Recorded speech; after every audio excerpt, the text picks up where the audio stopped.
नमस्कार, मैं हूं सोनिया और आप देख रहे हैं कार्यक्रम आध्यात्मिक ज्ञान चर्चा। तो आइए शुरुआत करते हैं कार्यक्रम की और जानते हैं विचार जगत गुरु तत्वदर्शी संत रामपाल जी महाराज बनाम परम पूज्य संत महामंडलेश्वर स्वामी ज्ञानानंद जी के विचार। महाराज जी, आपका इष्ट देव कौन है? हमारे इष्ट अखिल कोटि ब्रह्मांड नायक जगत गुरु भगवान श्री कृष्ण हैं। श्री कृष्ण भगवान पूर्ण अवतार हैं। कृष्णस्तु भगवान स्वयं परमात्मा श्री कृष्ण हैं। महाराज जी, क्या श्री कृष्ण जी ही विष्णु भगवान का स्वरूप हैं? जहाँ तक बात है भगवान कृष्ण और विष्णु भगवान को जब हम नारायण के रूप में लेते हैं तो वहाँ भगवान कृष्ण नारायण के ही अवतार हैं। तो उस रूप में वहाँ एक रूपता है, वहाँ की भिन्नता कहीं भेद नहीं है। महाराज जी, आपसे जानना चाहते हैं कि क्या ब्रह्मा जी, विष्णु जी, महेश जी की जन्म और मृत्यु होती है? जन्म और मृत्यु शब्द तो नहीं लगा सकते उनके साथ, लेकिन ये निश्चित है कि कहीं ना कहीं उनकी आयु सीमा है।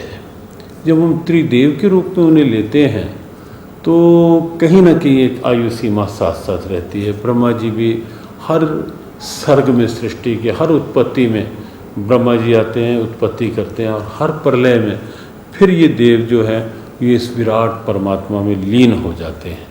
तो इसलिए जन्म और मृत्यु शब्द नहीं, सर्ग और उसके पश्चात उस विराट परमात्मा में एक रूपता, लय होने की स्थिति वो साथ साथ है। महाराज जी, हमने सुना है कि ब्रह्मा, विष्णु और महेश भी किसी और की साधना करते हैं।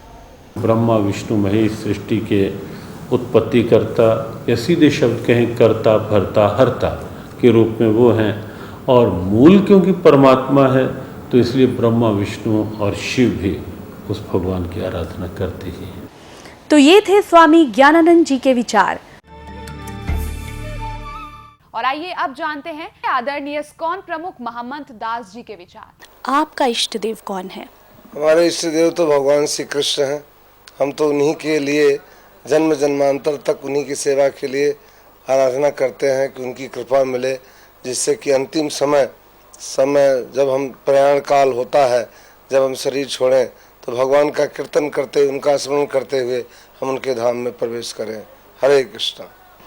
मैं यही आपसे जानना चाहूँगी कि श्री कृष्ण जी ही विष्णु का स्वरूप है, क्या ये सच है? ऐसा है कि अगर आप श्रीमद् भागवत पढ़ेंगे तो आपको पता चलेगा कि कृष्णस्तु भगवान स्वयं, जितने अवतार हैं उसके अवतारी श्री कृष्ण हैं। तो विष्णु, ब्रह्मा, महेश वो गुण अवतार हैं भगवान कृष्ण के, अर्थात जो रजोगुण के प्रतिनिधि हैं वो ब्रह्मा जी हैं, सृष्टि को पैदा करते हैं, बनाते हैं, निर्माण करते हैं। और जो सतोगुण के प्रतिनिधि देवता हैं विष्णु भगवान, जो पालन करते हैं, और तमोगुण के प्रधान देवता हैं वो भगवान शंकर हैं, जो सृष्टि का प्रलय करते हैं। लेकिन ये तीनों के तीनों भगवान श्री कृष्ण के प्रतिनिधि हैं। मैंने जैसे आपको बताया कि ये तीनों गुणावतार हैं। सतोगुण के रूप में भगवान विष्णु पूरे सृष्टि का पालनहार हैं, पालन करते हैं, और रजोगुण के रूप में ब्रह्मा जी उसका निर्माण करते हैं, सृष्टि का निर्माण करते हैं, सृजन करते हैं, और भगवान शंकर तमोगुण के प्रतिनिधि के रूप में उसका संहार करते हैं। कहने का तात्पर्य ये है कि ब्रह्मा जी, विष्णु जी और शिव जी श्री कृष्ण जी के ही अवतार हैं। बिल्कुल सही, सत्य बात जी। प्रभु जी, यहाँ मैं जानना चाहूँगी कि ब्रह्मा, विष्णु, महेश की भी मृत्यु होती है? वो एक विशिष्ट मूर्ति है। ब्रह्मा, विष्णु और जो शंकर हैं, ब्रह्मा की तो मृत्यु होती है, उनका भी जीवन काल है। तो कहने का तात्पर्य ये है कि भगवान चाहे ब्रह्मा हो, विष्णु हो, महेश हो, इनकी भी मृत्यु संभव है? नहीं, विष्णु की मृत्यु नहीं होती है, और शंकर भी अमर हैं। ब्रह्मा इन तीनों गुणों में जो ब्रह्मा का रिप्रेजेंटेशन है, शास्त्रों के आधार पर यह निश्चित किया गया है कि उनका समय निश्चित है। क्या ब्रह्मा विष्णु महेश भी किसी और इष्ट की साधना करते हैं? देखिए, ये तीनों के तीनों भगवान श्री कृष्ण का ही स्मरण करते हैं। ये थे आदरणीय इस्कॉन प्रमुख महमंत दास जी के विचार। और आइए अब जानते हैं जगत गुरु तत्वदर्शी संत रामपाल जी महाराज के विचार। दंडवतम गोविंद गुरु बंधु अविजन सोए, पहले भये प्रणाम तिन नमो जो आगे होए। ये कृष्ण भगत, ये गुरु नकली कृष्ण जी के उपासक भ्रमित कर रहे हैं समाज को। कहते हैं कृष्ण ही तत्व है, श्री कृष्ण ही सब कुछ है, ये परम तत्व है, अविनाशी तत्व है। और फिर उसे प्रश्न किया, क्या ब्रह्मा विष्णु महेश नासवान है? हाँ, ब्रह्मा विष्णु महेश का जन्म मृत्यु तो नहीं कह सकते, स्वर्ग के बाद फिर उनका पूर्ण परमात्मा में विलीन हो जाते हैं और फिर स्वर्ग के बाद वापस आ जाते हैं। फिर प्रश्न किया कि ब्रह्मा विष्णु महेश किसकी साधना करते हैं? कहते उस पूर्ण परमात्मा की साधना करते हैं। अरे विष्णु जो पूर्ण परमात्मा की साधना करते हैं तो फिर अखिल ब्रह्मांड का नायक हो गया यूँ। और यहाँ चौथे अध्याय के 34वें श्लोक में जो एंड वेंड कर रहे हैं, बुआ बाई बक रहे हैं कि कृष्ण ही तत्व है, तत्व ही परमात्मा है, कृष्ण ही अविनाशी है, तत्व ही अविनाशी है। परमात्मा कहते हैं सटदल उआ बाई बकदा, ये उआ बाई बकते इनको कोई ज्ञान नहीं है, भ्रमित करें, पूरे मानव समाज को बर्बाद करें। परम पिता परमात्मा पूर्ण ब्रह्म परम अक्षर ब्रह्म, सारी सृष्टि के रचनहार, कुल के मालिक कबीर साहेब कबीर परमेश्वर जी की असीम कृपा से हम प्राणियों को ये तत्व ज्ञान सुनने का सुअवसर प्राप्त हुआ। पुण्यात्माओं, हम एक भयंकर रोग से ग्रस्त हैं। वो रोग है जन्म और मृत्यु का।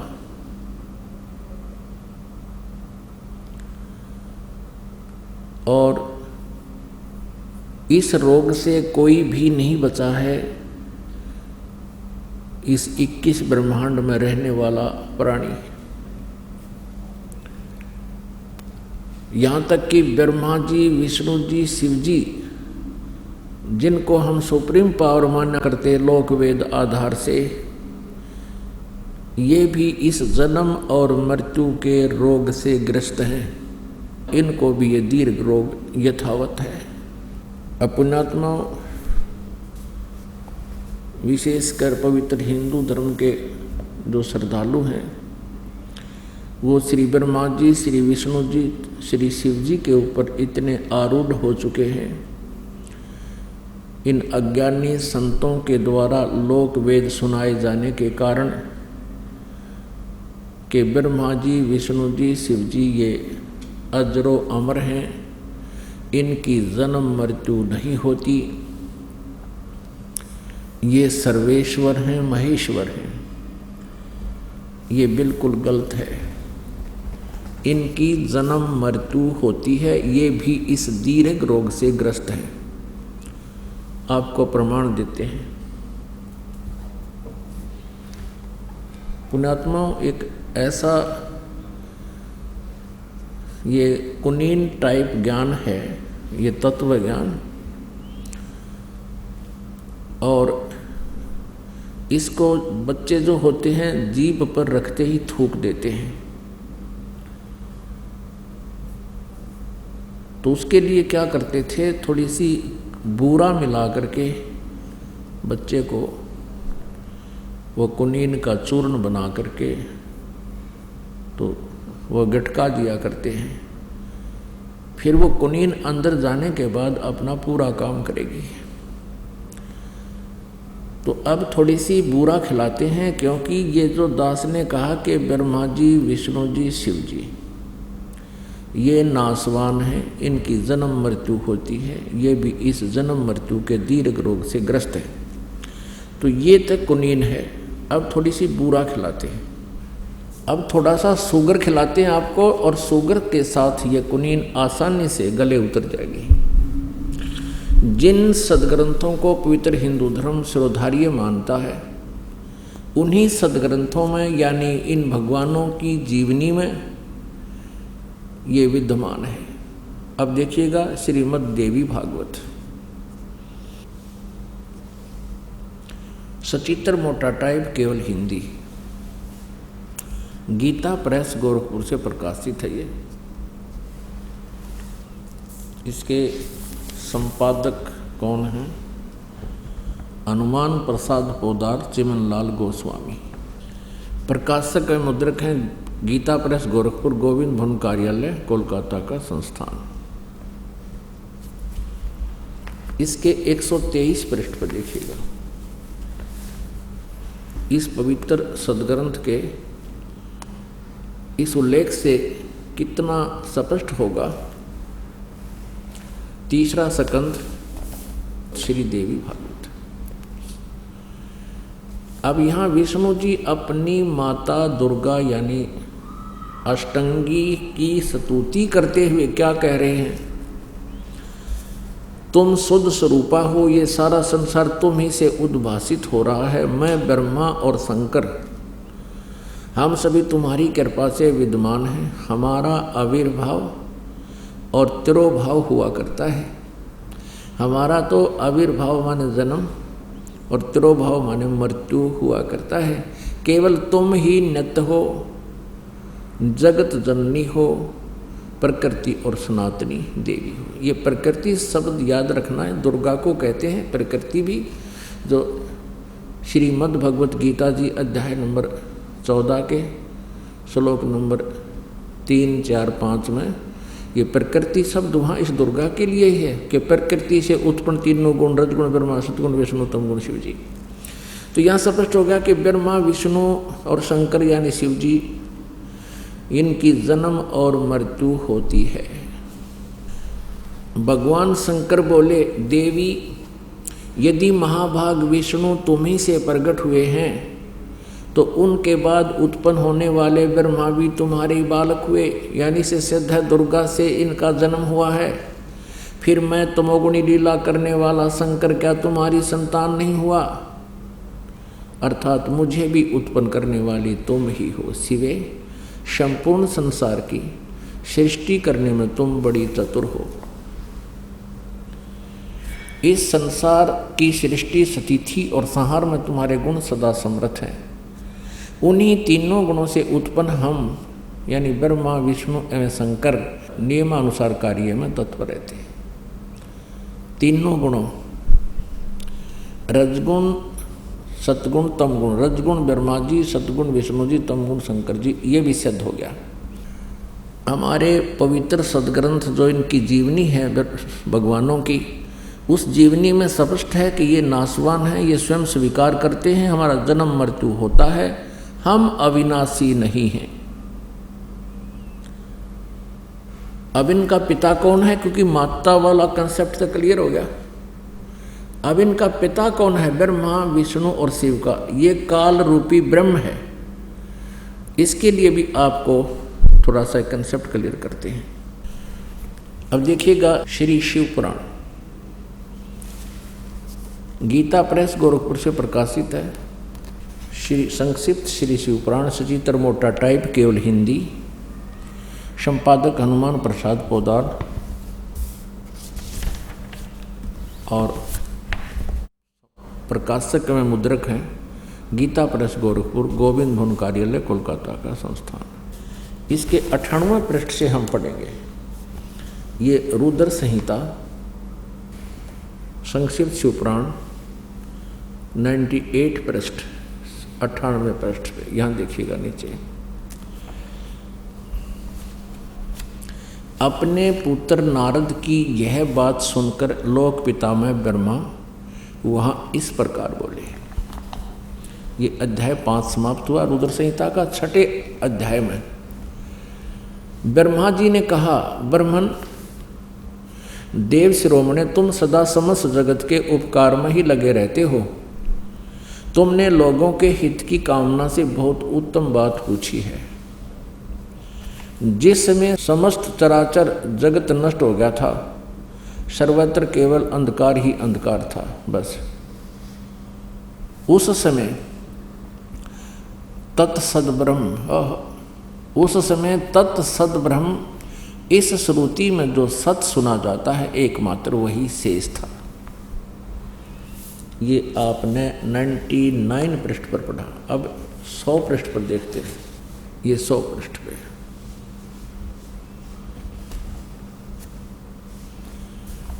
जिस परब्रह्म के विषय में ज्ञान और अज्ञान पूर्ण यानी झूठी साची, ब्रह्मा जी इनके सबसे बड़े वक्ता हैं इस ब्रह्मांड के, और ब्रह्मा जी के कह रहे हैं कि जिस परब्रह्म के विषय में ज्ञान और अज्ञान से पूर्ण उक्तियों द्वारा इस प्रकार विकल्प किए जाते हैं, यानी कुछ सच्चे कुछ झूठे, उसने कुछ काल के बाद द्वितीय की इच्छा प्रकट की। उसके भीतर एक से अनेक होने का संकल्प उदित हुआ। तब उस निराकार परमात्मा ने अपनी लीला शक्ति से अपने लिए मूर्ति की कल्पना की।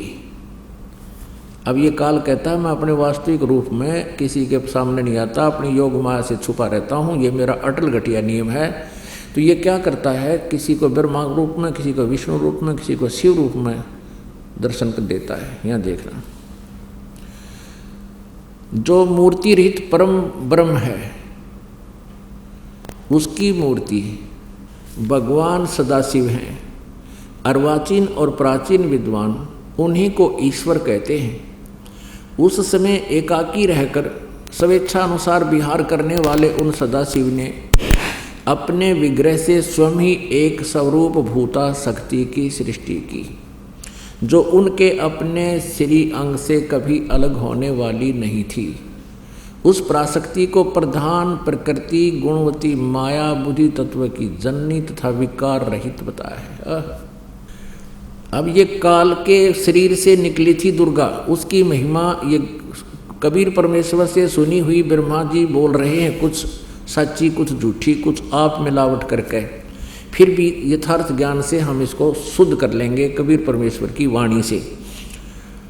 वह शक्ति अंबिका कही गई है, उसी को प्रकृति, दुर्गा को प्रकृति भी कहते हैं, ये याद रखना।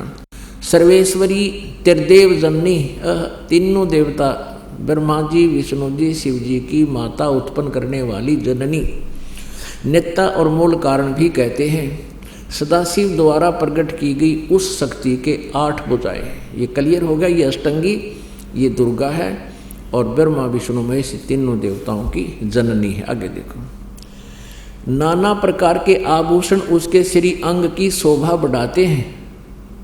वह देवी नाना प्रकार की गतियों से संपन्न है और अनेक प्रकार के अस्त्र शस्त्र धारण करती है। इति सिद्धम के काल के शरीर से ये दुर्गा निकली। अच्छा, एकाएकनी होकर भी वह माया संयोग वसात अनेक हो जाती है। और वे जो सदाशिव हैं, ये काल रूपी ब्रह्म सदाशिव ब्रह्मा विष्णु महेश से जो अलग है, उन्हें परम पुरुष ईश्वर शिव शंभु और महेश्वर कहते हैं। ये ब्रह्मा जी की सोच है, ब्रह्मा जी का ज्ञान है, ये ध्यान रखना। अब 101 पृष्ठ पे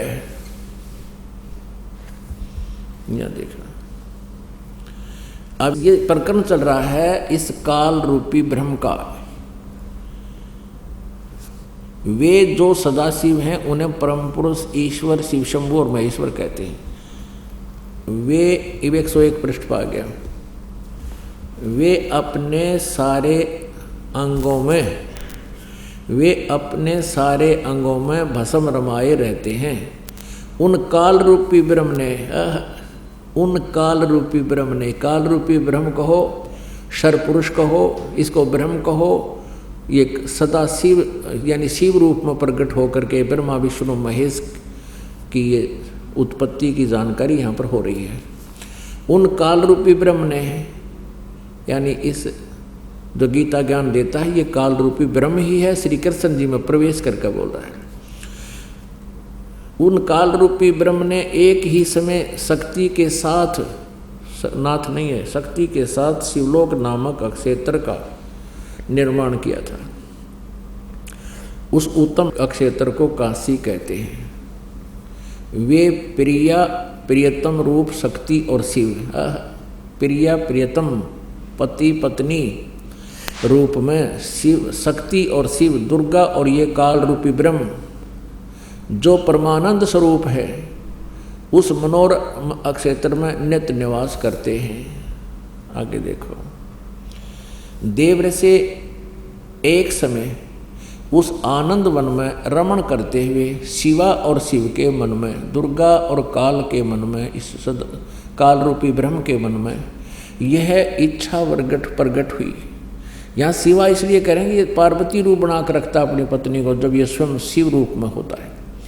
शिवा और शिव के मन में यह इच्छा हुई कि किसी दूसरे पुरुष की सृष्टि करनी चाहिए, यानी कोई बच्चा उत्पन्न करना चाहिए जिस पर यह सृष्टि संचालन का महान भार रखकर हम दोनों केवल काशी में रहकर स्वेच्छा अनुसार विचरें और निर्वाण धारण करें।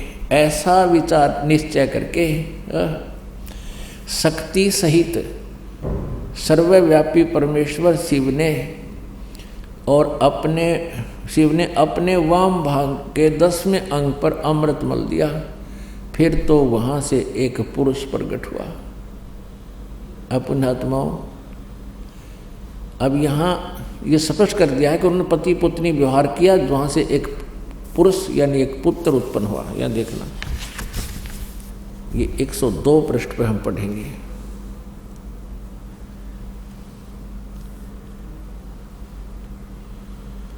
शिव ने कहा, वत्स, वो उत्पन्न हुए पुत्र को ये काल कहता है, सदा शिव भी कहो इसको, काल रूपी ब्रह्म को, क्योंकि ये शिव रूप में वहाँ प्रगट है, खड़ा है। वत्स, व्यापक होने के कारण तुम्हारा विष्णु नाम विख्यात हुआ। ये स्पष्ट हो गया कि विष्णु जी के माता पिता दुर्गा और ये काल रूपी ब्रह्म हैं।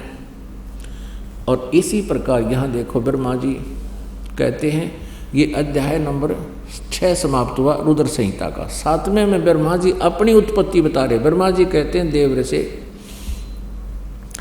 तत्पश्चात कल्याणकारी परमेश्वर शाम सदाशिव ने पूर्ववत परिवर्तन करके, यानी जैसे विष्णु को उत्पन्न किया दोनों ने मिलकर, अपने दाहिने अंग से उत्पन्न किया। ये आगे अपने आत्माओं, ये स्पष्ट हो गया कि श्री ब्रह्मा जी श्री विष्णु जी के माता पिता ये सदाशिव रूपी यानी काल रूपी ब्रह्म, इसको सदाशिव कहो, और शिवा कहो चाहे दुर्गा कहो, प्रकृति कहो। ये दुर्गा इनकी माता है और ये काल इनका पिता है। अब यहाँ अनुवाद करता थोड़ी सी गड़बड़ कर गया हिंदी में, संस्कृत में बिल्कुल सही लिखा है कि अब शिव जी से शिव जी की उत्पत्ति कैसे बताऊं, जची नहीं उसके दिल में, इसलिए उन अनुवाद ही गलत कर दिया। और परमात्मा कहते हैं, चोर चुरावे तूंबड़ी, वो गड्ढे पानी में, वो गड्ढे हुआ ऊपर आवे, न सच्चाई छेड़ी ना। इन्होंने सच्चाई को छुपाने की भरसक कोशिश की, लेकिन फिर भी ये सच्चाई को मिटा नहीं सके। आप जी को ये पढ़ने को मिला कि श्री ब्रह्मा जी श्री विष्णु जी के माता पिता ये प्रकृति यानी दुर्गा माता है और ये काल रूपी ब्रह्म इनका पिता है। अब यहाँ इस अनुवादकर्ता ने विचलित होकर के भगवान शिव जी की उत्पत्ति नहीं वर्णन किया, लेकिन सच्चाई छुप नहीं सकती। अब देखिएगा 9वें अध्याय में 110 पृष्ठ पर इन तीनों से अलग है वो जो इनका पिता है। देखिएगा, संक्षिप्त शिव पुराण 110 पृष्ठ पे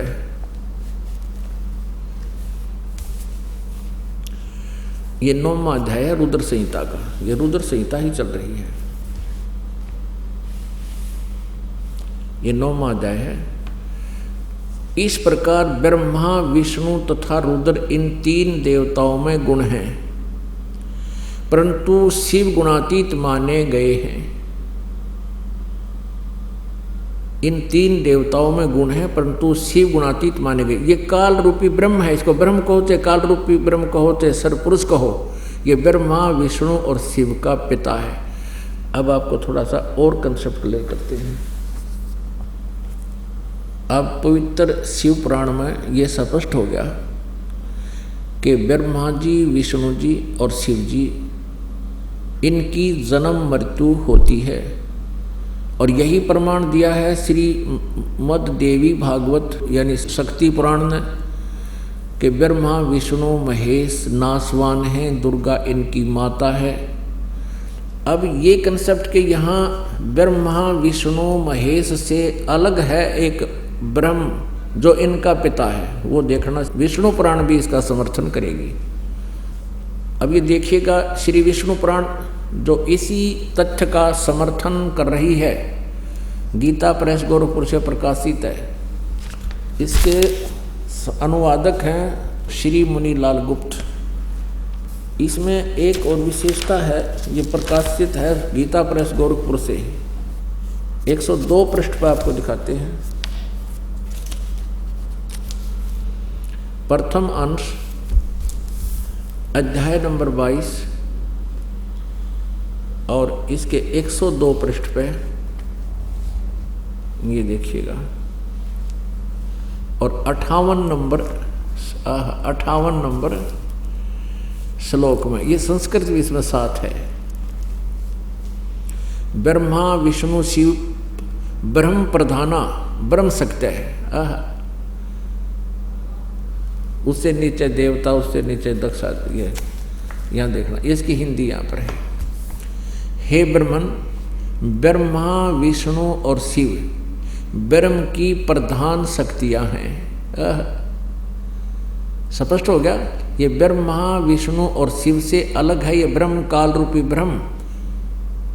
अब इतना ही कंसेप्ट हमने यहाँ क्लियर करना था। अब पुण्यात्मा,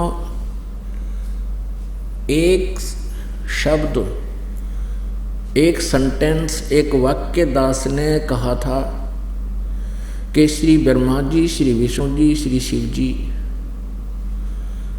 इनकी भी जन्म मृत्यु होती है, इनको भी ये दीर्घ रोग लगा हुआ है।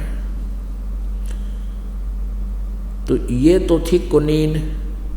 अब इतनी सी कुनीन को गले उतारने के लिए ये ढेर सारी शुगर खुआनी पड़ी, क्योंकि शुगर तो आप खा ही रहे हो, इन सदग्रंथों को तो आप पढ़ ही रहे थे और इसको मान भी रहे हो, ये अच्छी हैं, सत्य हैं। तो इस प्रकार ये कुनीन अंदर जाके आपके इस अज्ञान का भी नाश करेगी।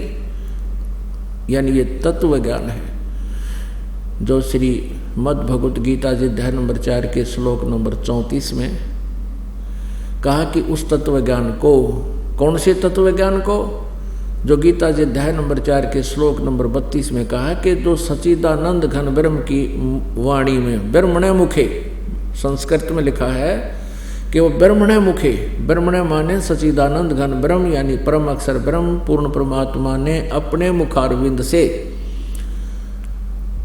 अपनी मुख से उच्चारित वाणी में, उस सच्चिदानंद घन ब्रह्म की वाणी में विशेष विस्तार से कहे हैं, आध्यात्मिक ज्ञान, आध्यात्मिक यज्ञ की जानकारी दी है। तो चौथे अध्याय के 34वें श्लोक में कहा कि उस तत्व ज्ञान को तू तत्वदर्शी संतों के पास जाकर समझ। उनको दंडवत प्रणाम करने से, विनम्र भाव होकर करके उनसे प्रसन्न करने से वो तत्वदर्शी संत तुझे उस परमात्म तत्व का ज्ञान देंगे जो गीता ज्ञानदाता से अलग कोई परमात्म तत्व है, जिसके विषय में गीता जी अध्याय नंबर 18 के श्लोक नंबर 62 में कहा कि अर्जुन तू सर्वभाव से उस परमेश्वर की शरण में जा, उसकी कृपा से ही तो परम शांति और सनातन परम धाम को प्राप्त होगा, यानी सतलोक चला जाएगा। सतलोक माने सनातन स्थान, सनातन परम धाम जो सदा रहने वाला, कभी नाश में ना आवे, वो सतलोक, हम उसे सतलोक कहते हैं संत लैंग्वेज में। जो अविनाशी स्थान है, सनातन परम धाम कहो, शाश्वतम स्थानम कहो, तो वहाँ चला जाता है। तो ये वो तत्व ज्ञान है जो हमारे अंदर जाकर के अज्ञान का नाश करेगा, फिर अज्ञान नाश होने से हम तत्व ज्ञान ग्रहण करेंगे और तत्व ज्ञान से फिर हमारा यो जन्म और मृत्यु का दीर्घ रोग समाप्त हो जाएगा। श्रीमद् भगवत गीता जी अध्याय नंबर 15 के श्लोक नंबर 1 से लेकर 4 में स्पष्ट किया है। उस तत्वदर्शी संत की पहचान बताई है कि उल्टे लटके हुए संसार रूपी वृक्ष को, जो ऊपर को जड़ है, ऊपर को जड़ तो मूल परमात्मा है, यानी मूल रूपी परमात्मा तत्व परम अक्षर ब्रह्म है, और नीचे को तीनों गुण रजगुण ब्रह्मा जी, सतगुण विष्णु, तमगुण शिव जी रूपी शाखाएं हैं। और जो संत इस पूरे संसार रूपी वृक्ष की जड़ से लेकर और तना, डार, शाखा और पत्तों की जानकारी देता है, बताता है, सभी विभाग, सभी छंद यानी अलग अलग छंद विभाग बताता है, स वेदवित वो तत्वदर्शी संत है। वो वेद के तात्पर्य से परिचित है, उसके जानने वाला है। फिर बताया है कि जब वो तत्वदर्शी संत मिल जावे, उसको तत्व ज्ञान आपको प्राप्त हो जावे। गीता जी अध्याय नंबर 15 के श्लोक 3-4 में कहा कि उसके पश्चात कहा कि उस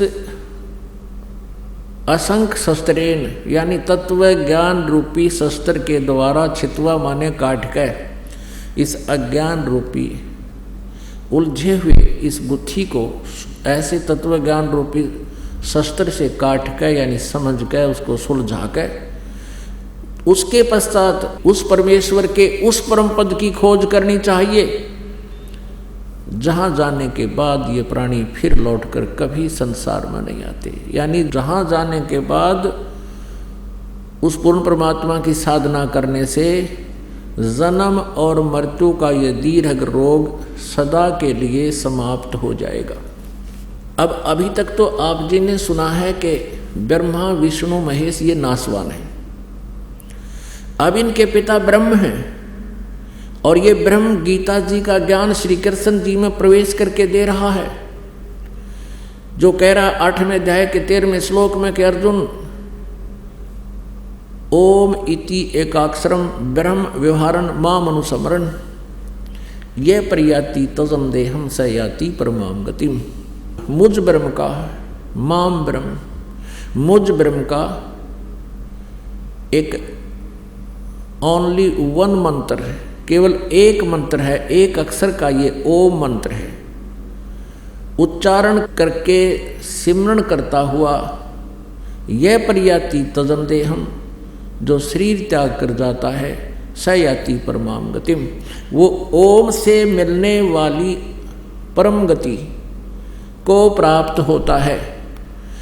गीता जी अध्याय नंबर 8 के श्लोक नंबर 16 में कहा कि अर्जुन ब्रह्मलोक पर्यंत इस ओम नाम के जाप से ब्रह्मलोक प्राप्त होता है, और ब्रह्मलोक पर्यंत भी पुनरावर्ती में है। वहाँ गए हुए प्राणी भी फिर जन्म मृत्यु को प्राप्त होते हैं, जन्मते और मरते हैं। अपने पुनः क्षीण होने पर वो फिर पृथ्वी पर ही अन्य प्राणियों की योनियों में कष्ट उठाते हैं। तो ब्रह्म की साधना भी पूर्ण मोक्षदायक नहीं है, ओम नाम का जाप भी पूर्ण मोक्षदायक नहीं है, ये हमारे सदग्रंथ सिद्ध करते हैं। अब इसके साथ साथ एक कंसेप्ट और क्लियर करते हैं कि ओम नाम के जाप का ब्रह्म का संकेत है, ब्रह्म का मंत्र है ओम अक्षर, और उसकी क्या प्राप्ति होती है श्री देवी पुराण दिखाते हैं। ये देखिएगा श्रीमद् देवी भागवत गीता प्रेस गोरखपुर से प्रकाशित है, गीता प्रेस गोरखपुर से प्रकाशित है। संपादक हनुमान प्रसाद पोदार, चिमनलाल गोस्वामी। प्रकाशक एवं मुद्रक हैं गीता प्रेस गोरखपुर, गोविंद भवन कार्यालय कोलकाता का संस्थान। अब इसके 562 पृष्ठ पर आपको दिखाते हैं। ये 7वां स्कंद और संक्षिप्त देवी भागवत 562 पृष्ठ पे। यहाँ दुर्गा ये देवी बता रही है हिमालय को, देवी के द्वारा हिमालय को ज्ञानोपदेश और ब्रह्म स्वरूप का वर्णन। श्री देवी जी कहने लगी पर्वतराज, यहाँ से देखो, उस ब्रह्म का क्या स्वरूप है यह बतलाया जाता है। ब्रह्म का जो प्रकाश रूप सबके अत्यंत समीप सचित हृदय रूप गुहा में सचित होने के कारण गुहाचर नाम से प्रसिद्ध है, वो महान पद और अर्थात परम प्राप्य है। यहाँ आइए, अब यहाँ देखिएगा 563 पृष्ठ पे हम पढ़ रहे हैं। ये 7वां ही स्कंद है। यहाँ जाते हैं। अब देवी कह रही है कि एकमात्र परमात्मा को ही जाने। दुर्गा कहती है दूसरी सब बातों को छोड़ दे, यानी अपनी पूजा को भी कहती है मेरी भी पूजा मत करो, केवल उस ब्रह्म की पूजा करो, ब्रह्म की। यही अमृत रूप परमात्मा के पास पहुंचाने वाला पुल है।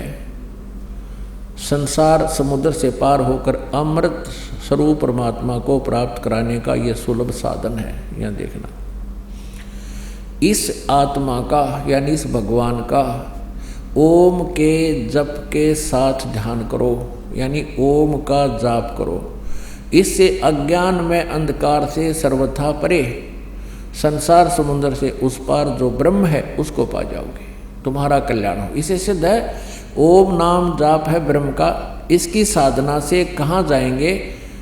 इस ब्रह्म को प्राप्त होंगे। और ब्रह्म कहाँ रहता है ये देखना,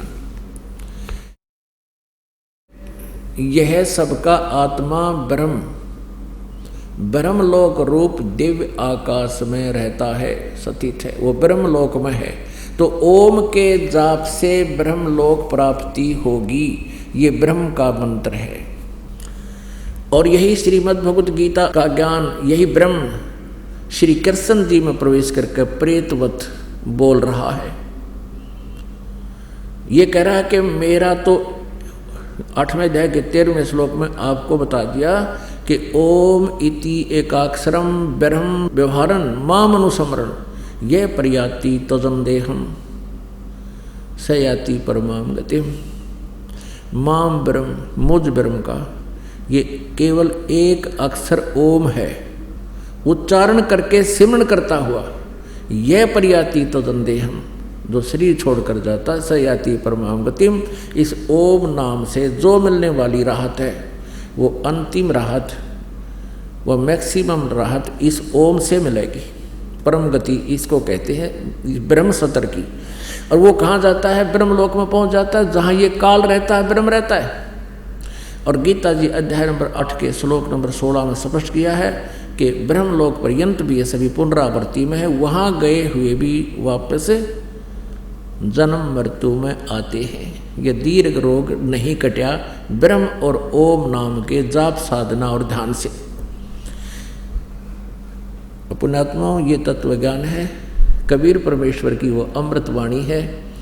गीता जी अध्याय नंबर 4 के श्लोक नंबर 32 में जिसके ब्रह्मण मुखे यानी सच्चिदानंद घन ब्रह्म की अमृत वाणी, उनके मुखारविंद से उच्चरित वाणी में जो ज्ञान है, उसके विषय में परमेश्वर ने स्वयं कहा है, और ज्ञान सब ज्ञानड़ी कबीर ज्ञान सो ज्ञान, जैसे गोला तोब का अब करता चलो मैदान।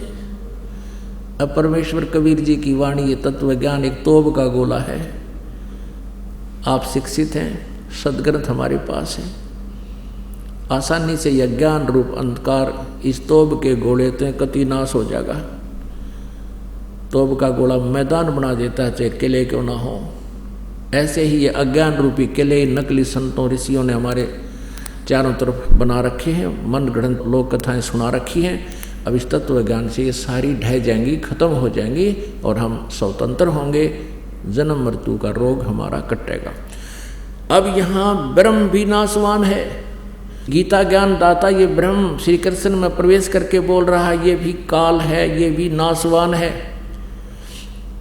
अब यहाँ थोड़ा सा कंसेप्ट और क्लियर करते हैं। जैसे गीता जी अध्याय नंबर 4 के श्लोक नंबर 5 और 9 में, गीता जी अध्याय नंबर 2 श्लोक 12 में, गीता जी अध्याय नंबर 10 श्लोक नंबर 2 में, ये गीता ज्ञानदाता ब्रह्म कहता है कि अर्जुन तेरे और मेरे बहुत जन्म हो चुके हैं, तू नहीं जानता मैं जानता हूँ। और ये ना सोच, ये सभी सैनिक, सभी राजा लोग पहले भी थे, तू भी था, मैं भी था, और आगे भी अपना जन्म मृत्यु होता रहेगा। गीता जी अध्याय नंबर 2 के श्लोक नंबर 17 में कहा कि अविनाशी तो उसको जान जिसको मारने में कोई भी सक्षम नहीं है, और जिसने सारे ब्रह्मांडों की रचना की है, जो सबका सृजनहार है। अब गीता जी अध्याय नंबर 10 के श्लोक नंबर 2 में कहा कि मेरी उत्पत्ति को ये गीता ज्ञानदाता अपना वास्तविक रूप, ये काल, इसको ब्रह्म कहो, सरपुरुष कहो, ज्योत स्वरूपी निरंजन कहो, इसको काल कहो। 11वें अध्याय के 32वें श्लोक में कहता मैं काल हूँ और ये मेरा रूप है।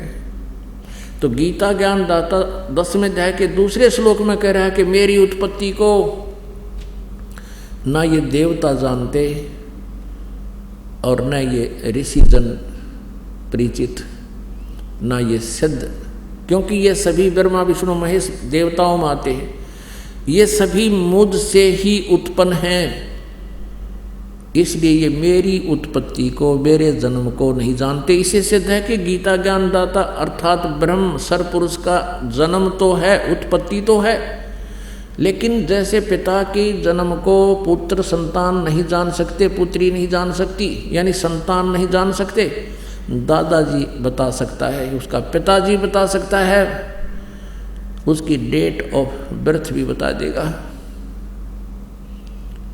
तो उस हमारे सब के दादाजी यानी परम, हम सब के उत्पन्न करता परम अक्षर ब्रह्म कबीर देव जी ने इन सब की उत्पत्ति बताई है, इस काल की भी उत्पत्ति बताई है।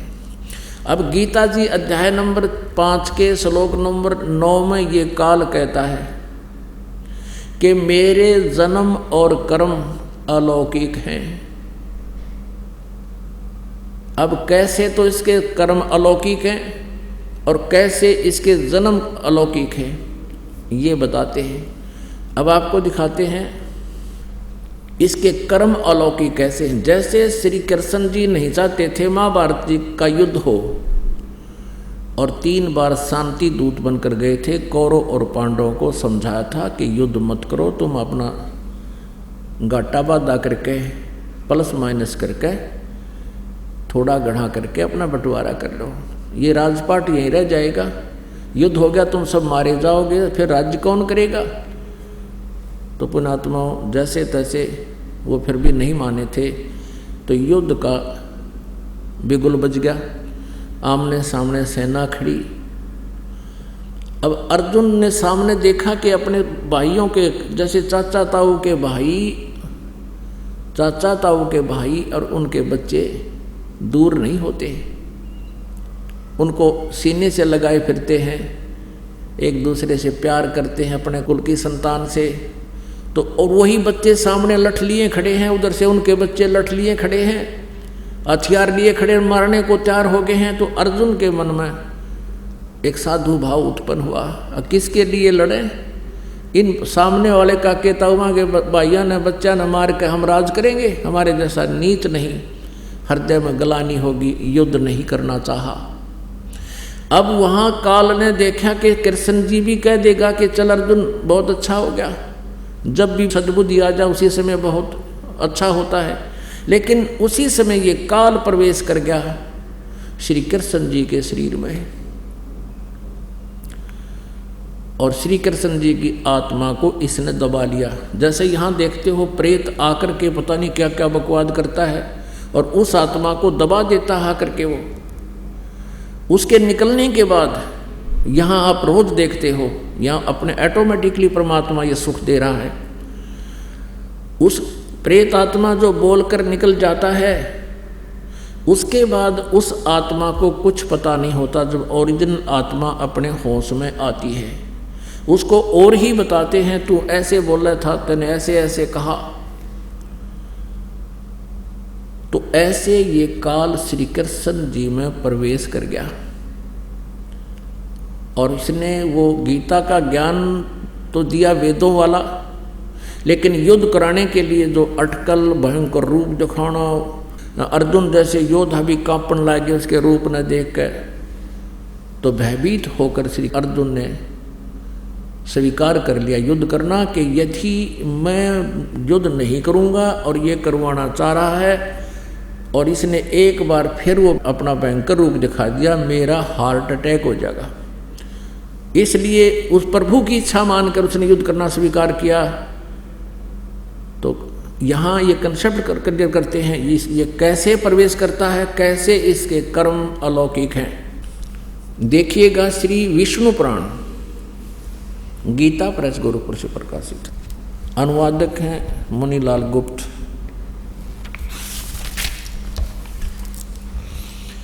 प्रकाशक व मुद्रक हैं गीता प्रेस गोरखपुर, गोविंद भवन कार्यालय कोलकाता का संस्थान।